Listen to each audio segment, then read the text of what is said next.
Assalamualaikum warahmatullahi wabarakatuh. Perkenalkan, nama saya Zaliha Dinur Adha, kelas 12 TTL 3, nomor absen 34.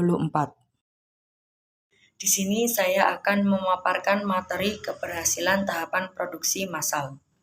A. Mengenali keberhasilan suatu usaha.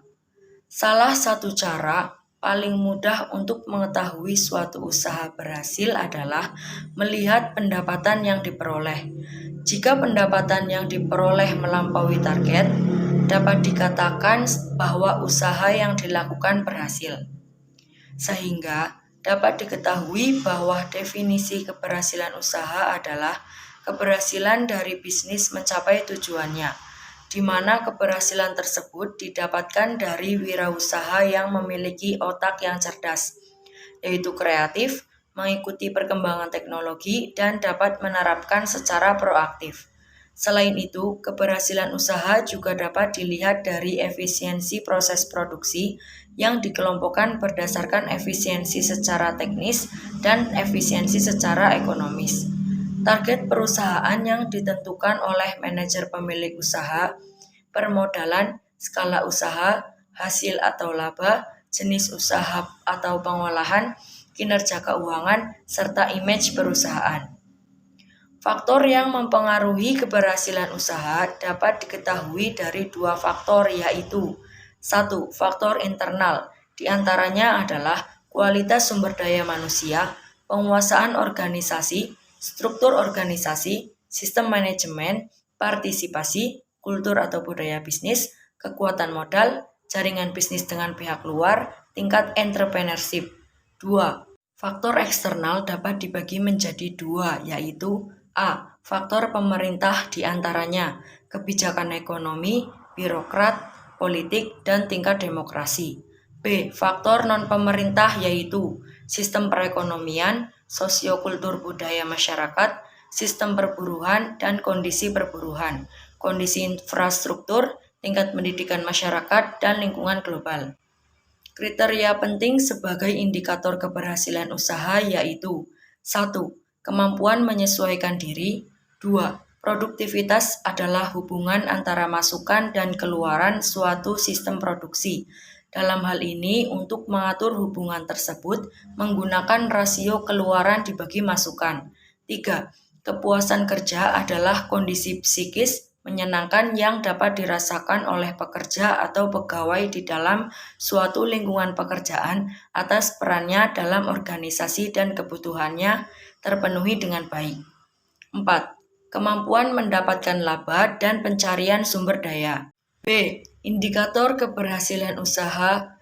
Kesuksesan wirausaha disebabkan orientasi pada tindakan yang berada dalam kerangka berpikir wirausaha, di mana ide-ide yang timbul dapat segera diterapkan walaupun dalam situasi yang tidak menentu.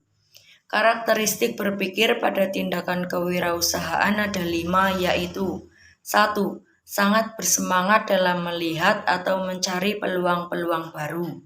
2. Mengejar peluang dengan disiplin yang ketat. 3. Mengejar peluang yang sangat baik dan menghindari mengejar peluang yang melelahkan diri dan organisasi. 4.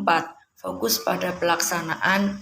5. Mengikut sertakan energi setiap orang yang berada dalam jangkauan mereka. Ada 8 hal yang membuat usaha atau bisnis meraih kesuksesan atau keberhasilan, yaitu 1. Peluang pasar yang baik. 2. Keunggulan persaingan.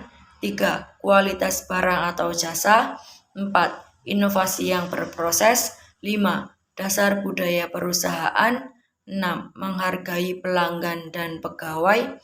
7. Manajemen yang berkualitas. 8. Dukungan modal yang kuat.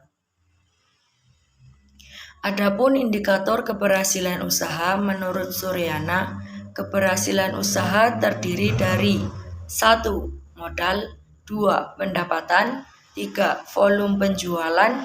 4. Output produksi. 5. Tenaga kerja. Indikator keberhasilan usaha menurut Dwi Rianti, kriteria yang cukup signifikan untuk menentukan keberhasilan suatu usaha dapat dilihat dari 1. Peningkatan dalam akumulasi modal atau peningkatan modal. 2. Jumlah produksi. 3. Jumlah pelanggan. 4. Perluasan usaha. 5. Perluasan daerah pemasaran. 6. Perbaikan sarana fisik. Dan 7. Pendapatan usaha. C. Keberhasilan produksi massal. Terdapat beberapa faktor dalam keberhasilan produksi massal yang dijabarkan sebagai berikut. 1. Perusahaan akan membuat produk yang lebih variatif. 2. Perusahaan lebih dapat menekan harga produk sehingga harga jual pada konsumen rendah. 3. Perusahaan akan lebih mampu menyesuaikan produknya untuk mengikuti perubahan zaman sehingga konsumen lebih tertarik dengan produk tersebut. 4. Lebih efektif dan efisien dalam produksi karena hanya akan membuat produk yang sesuai dengan permintaan konsumen. D. Indikator keberhasilan produksi massal.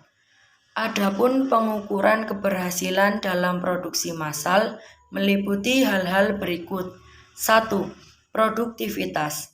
Berikut hal-hal yang berkaitan di dalam aspek-aspek produktivitas. A. Perhitungan produktivitas dalam perusahaan. B. Dimensi keberhasilan produktivitas. Terdapat 6 faktor utama yang menentukan produktivitas tenaga kerja, yaitu 1. Dimensi sikap kerja operasional. Indikator sikap dalam melayani, sikap dalam melaksanakan pekerjaan, sikap dalam melakukan inisiatif kerja. 2. Dimensi tingkat keterampilan operasional. Indikator keterampilan pencapaian tugas, keterampilan melaksanakan program, keterampilan mengevaluasi pencapaian program. 3. Dimensi hubungan antara lingkungan kerja operasional. Indikator hubungan kerja dengan pemimpin, hubungan kerja antar bagian, hubungan kerja dengan rekan kerja. 4. Dimensi manajemen produktivitas operasional. Indikator koordinasi pekerjaan, komunikasi antar bagian, tanggung jawab pekerjaan. 5. Dimensi efisiensi tenaga kerja operasional. Indikator jumlah tenaga kerja, pemanfaatan tenaga kerja, pemanfaatan waktu tenaga kerja. 6. Dimensi kewirausahaan. Indikator kemampuan melihat potensi daerah, kemampuan melihat potensi diri, kemampuan melihat potensi organisasi. 2. Kapasitas produksi. Kapasitas produksi adalah hasil produksi atau volume pemrosesan atau throughput atau jumlah unit yang dapat ditangani, diterima, dan disimpan atau diproduksi oleh sebuah fasilitas pada satu periode waktu tertentu. A. Jenis-jenis kapasitas. 1. Kapasitas desain, yaitu kapasitas yang dapat diperoleh oleh suatu desain produk jika desain produk tersebut dialokasikan kepada sumber daya yang cocok. 2. Kapasitas efektif, yaitu kapasitas yang dapat diperoleh jika dihitung dari efektivitas desain dan sumber daya yang diperoleh. 3. Kapasitas pemanfaatan, yaitu kapasitas efektif dari produk yang sedang digunakan. Mengelola permintaan. Berikut ini beberapa kasus dalam pengelolaan permintaan. 1. Permintaan melebihi kapasitas. 2. Kapasitas melebihi permintaan.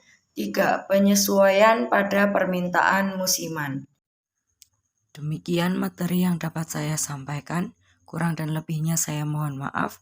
Wassalamualaikum warahmatullahi wabarakatuh.